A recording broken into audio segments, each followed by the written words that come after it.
Chairman Bowers, Commission, and also want to thank Mayor Humphreys for helping get this put on the agenda. I am John Gregory. I'm the regional manager for what TWRA calls Region 4, the Upper East Tennessee 21 counties. What I'd like to do is first, what I call a program manager over our fisheries program for the whole East Tennessee region, Bart Carter. He's going to give a short presentation about the need for this new hatchery and some of our stocking and shortfalls there. And that will be followed up by the architect firm of Shaw and Shanks giving a presentation on the hatchery itself and where we are as far as the design of the building. So I guess they're about to start, Bart. I think Bart put some handouts on the table for you all to peruse at your leisure. Give you some more information about what he's going to be talking about.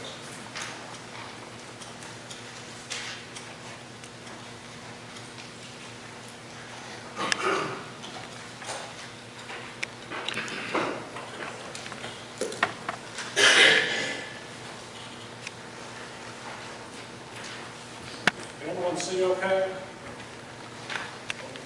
Can you take it up a little higher and raise the screen? I mean, the picture as well.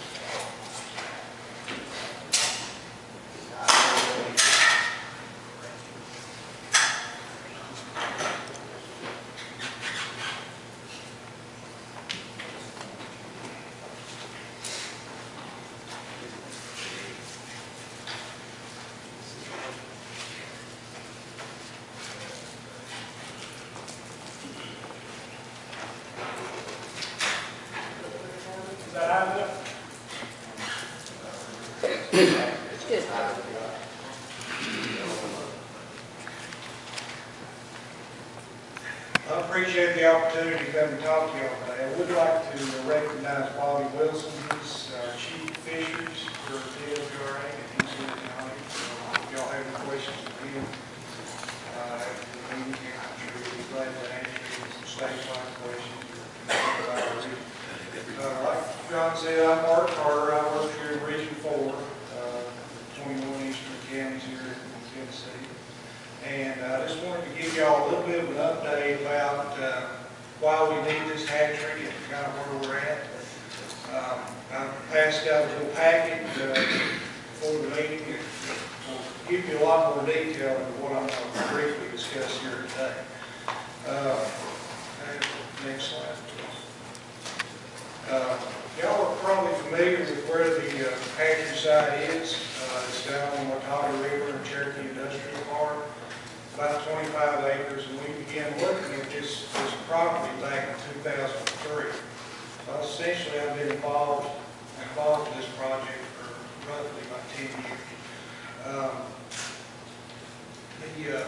The selling point to us, as far as the agency, is the water supply. We have the Watauga River there. And then, of course, the spring, ballpark spring that was used to supply the old Lindbergh and North American plants. And that's the major consideration for us is water. Anytime we're going to build a trout hatchery or any fish hatchery, the water supply is always the number one consideration. Secondly, location. Y'all may or may not know that East Tennessee has most of our trout resources.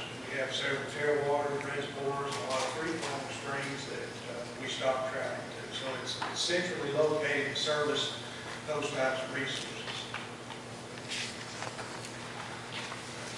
Our agency develops a strategic plan every 6 or so years.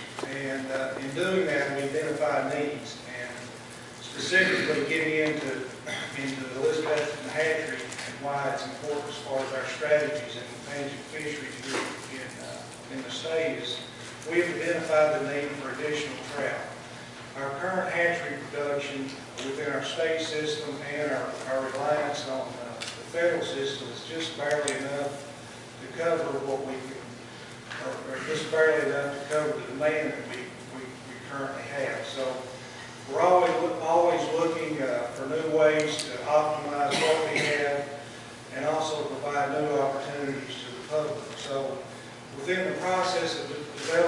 strategies for our strategic plan this last cycle, we identified the need for a new hatchery facility to produce at least 100,000 pounds of trout for those opportunities that we provided. And this would allow us to expand into some areas, provide some winter trout fisheries in urban settings, and also allow us to enhance what we have by maybe producing larger fish, creating instant trophy fisheries, which is a big draw to anglers, not only in Tennessee, but in the surrounding states. Next one. And going through this process, we've identified several benefits, and we've also had a lot of challenges associated with the project. And some of those I mentioned just briefly there a few seconds ago. The location is central to service several streams and rivers and reservoirs in the area. We've been able to develop partnerships between the city and county to work on developing the property. And of course, the water source. The spring there is unprecedented in terms of the water sources that we have at our other facilities. We wanted to look at increasing public fishing access by developing the property for that. Of course, the Watauga River supports a trophy trout fishery. We have a section on the river that's designated as a trophy section, so that's a big plus too. And it's also located along the urban greenway, which is also a benefit to the fisheries. Challenges: evaluation and cleanup, former Superfund site. So associated with that is all kinds of baggage. We had to go through the brownfield process to get a grant to look at the old filter plant, and there was a lot of mitigation and feasibility assessments for the properties in terms of public health and how the property could be used in relation to how we wanted to use it. So there was several years of just going through environmental issues associated with the property. Treatment of discharge water after the hatchery was built was a major consideration that's been worked out with the design team, and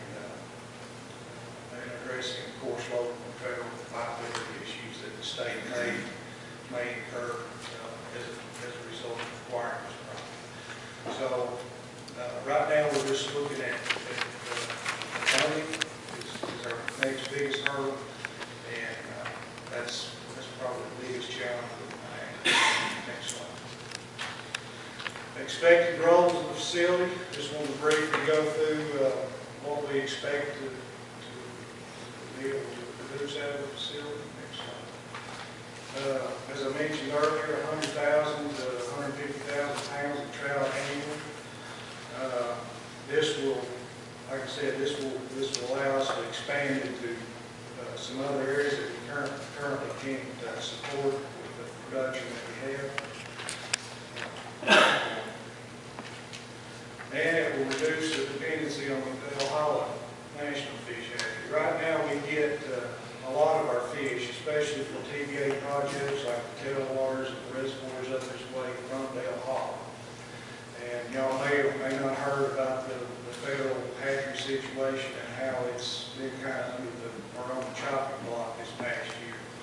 Fortunately, we've got another year's worth of funding from the federal government to keep Irwin National and the Dale Hall facility operating, but there's still kind of an air of we don't know what's going to happen in the future. So this facility here would certainly help us in the event that the federal system gets away from producing mitigation fish, which we benefit from.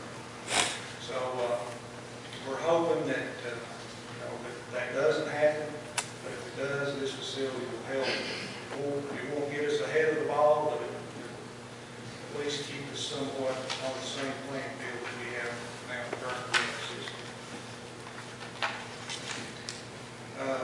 Like I said earlier, we'll provide supplemental trout for free-flowing streams in Johnson and Carter counties, and allow us to expand in areas where we currently don't have enough trout to create fisheries.